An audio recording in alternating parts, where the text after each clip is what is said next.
Hey, what's up, guys? It's Cypher, and today we're going to be talking about the $10,000 For Honor Hero Series 1v1 tournament. This was announced, I think, a couple days ago or yesterday. And basically, what this is going to be a series of tournaments leading up to a big $10,000 tournament live in Burbank, California.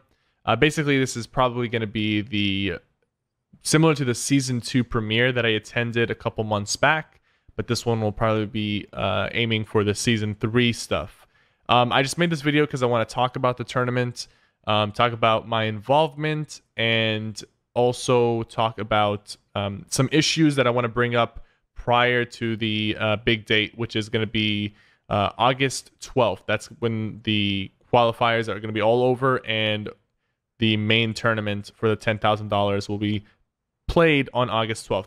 Let's go through this. Basically, beginning July 8th, which is tomorrow, players across all platforms can join the For Honor Hero Series to battle their way to a $10,000 live finals.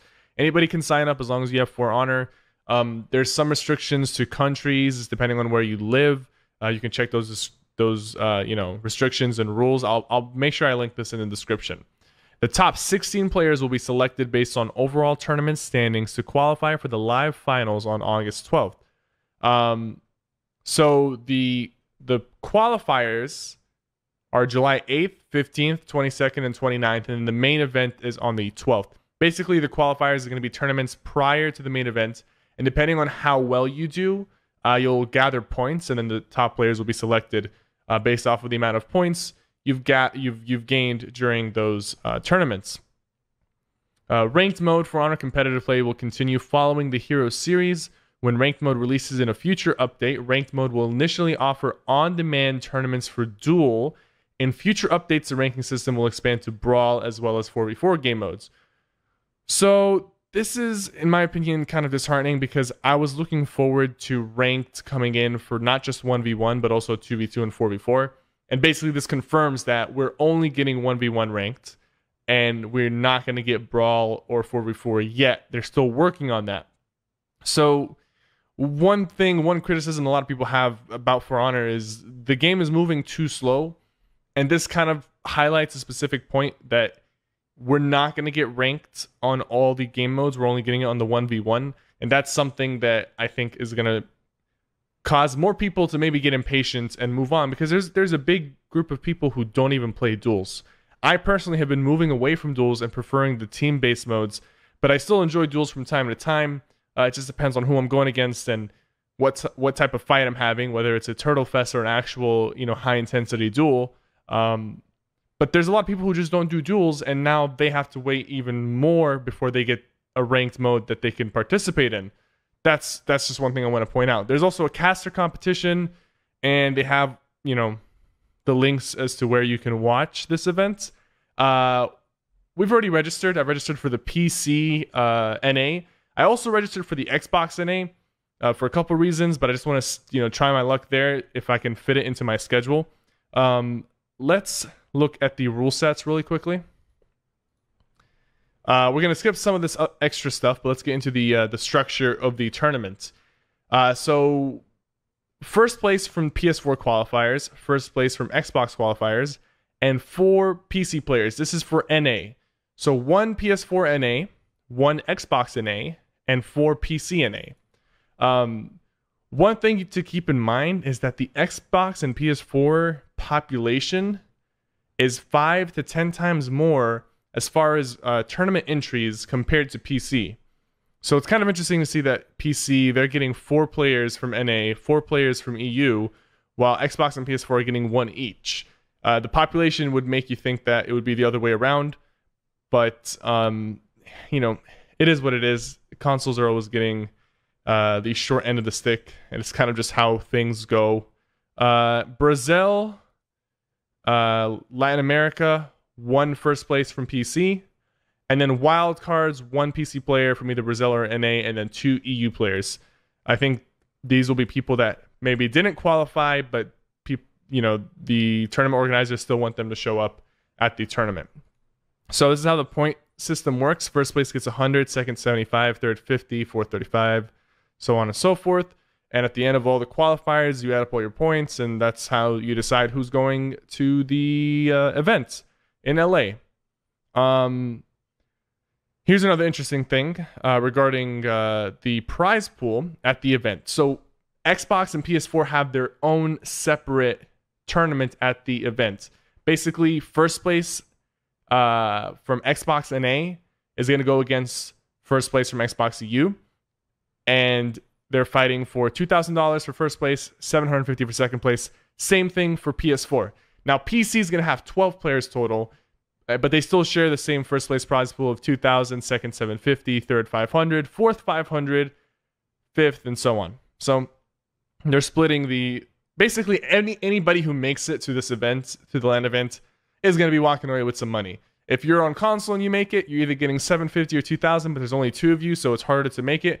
If you're on PC, you can get anywhere from $100 to $2,000, depending on how well you perform. Stalling. Oh, this is something that I wanted to look into. Players that purposefully avoid combat in excess with the intent to earn a health pool win via running out the game clock may be subject to a forfeit or a disqualification.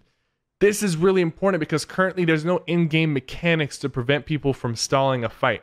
I'm glad I'm looking at the rules now, because this is something that could be a very big detriment to the game if people start stalling. And it's a very viable strategy that gets people wins based off of, like, let's say you're losing the fight. You start running away, blocking, camping near environmental so that the time runs out and you get another chance. Or you're winning in rounds and you start stalling so that you can just tie out the rounds and win based off points. These are both viable strategies that don't have a current in-game way of being dealt with. So I'm glad that the organizers are making sure that this is at least a rule so that it can be enforced when it happens. In the event of a player disconnects before the first hit lands, the map round will be restarted. If a player disconnects after the first hit, that player will forfeit the entire map, not just a round. Not just a round. Interesting. That's a bit severe considering the servers or the connection isn't always that great. It will be the responsibility of the player that got disconnected to connect his opponent within 5 minutes to play any remaining maps. So if somebody disconnects after the match has started, whoever disconnects forfeits that map. That's a whole map. That's a whole best out of 5 map that's just removed. Like, you've lost that. That could get ugly. That could get ugly. I'm going to make sure my connection is as stable as possible. Make sure my NAT is green. I don't want to lose a map because of disconnects. Match disputes. Platforms. Players are only allowed to qualify for the finals on one platform. PC, Xbox One, or PS4. Anyone found to be competing on multiple platforms are subject to disqualification. Okay, so I repeat, I am not going to be competing on both PC and Xbox. I am just going to be competing on PC, and I'm glad that I'm sitting here reading the rules the night before. That way I don't look like a fool. All right, we will not be competing on the Xbox qualifications, just PC. Just to set the record straight. Match settings, 1v1. Map selection by map pool. Rules, best of 3 duels, best of 5 rounds. Okay.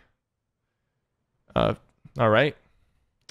Cathedral, Shard, Village, River, Fort, Canyon. Not a bad selection of maps. Most of those seem balanced. Maps are determined via pick ban system, where the player with the lower number seed is given the first ban. Interesting. And I guess you just go ban back and forth until one map remains. That's good. That's good. So they're just posting screenshots.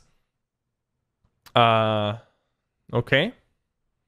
All right. So, like, observers are allowed only if both players agree. Wait, streaming. Observers are allowed only if both players agree. Exceptions to this rule are ESL admins and people that are given permission by an admin, shoutcasters, or streamers. Under no condition are players allowed to play with referees other than ESL referees.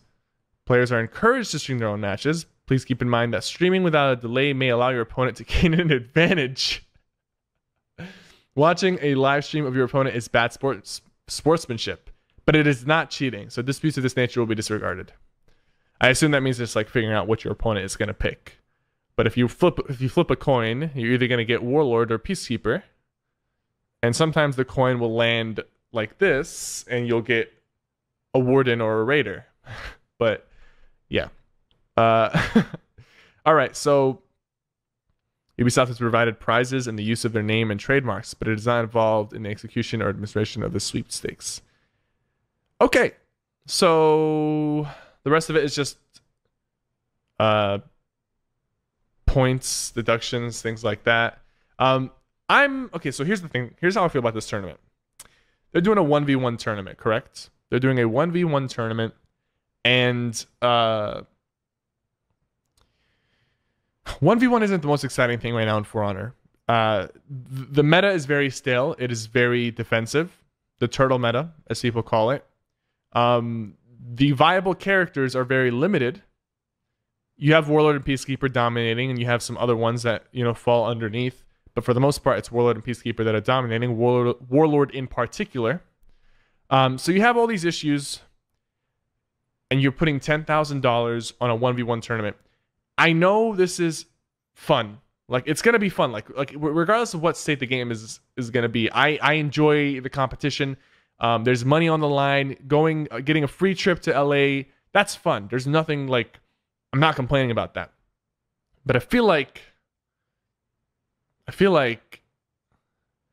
it could backfire. Depending on how it's run, it could backfire, and it could be bad for the game. If people tune in and see very stale 1v1 matches, it could be bad for the game. It could be bad publicity, and that's something the game already has enough of. So I'm worried about it. But I'm hoping that this turns out all right, and then, you know, when ranked comes out, they implement the changes that they want to make the defensive meta not as powerful as it is right now, and the 1v1s are a little more enjoyable, and then they implement the 2v2 and 4v4 not too long after the 1v1 rank gets implemented. Because to be honest with you, here's the thing. If For Honor wants a future in any competitive scene, in any like arena type stuff, it's going to be around 4v4. People like teams. The 4v4 game mode is, in my opinion, easier to balance, because when you're trying to balance around 1v1, it's... The reason it's easier to balance the 4v4 is because it's more chaotic. There's more things going on. There's more moving parts. You would think that makes it harder, but in a way it makes it easier because you don't have to worry about specific heroes' like faults in specific scenarios. 1v1 is very like... It's very rigid. It's like this hero is better than this hero. And like a Warlord will be a Berserker, for example, most of the time, assuming they're both equal skill.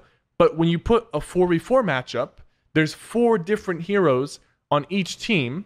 And yes, there will be compositions that work better, but there could potentially be counters. There could potentially be different compositions that work. And I feel like it's easier to get the ball rolling on the 4v4 scene. And I'm somebody who did not enjoy 4v4 initially. I was purely a dueler. I only dueled. And once I started really getting into 4v4 and doing some competitive 4v4 stuff within the community, I found that the 4v4 scene was a lot more interesting.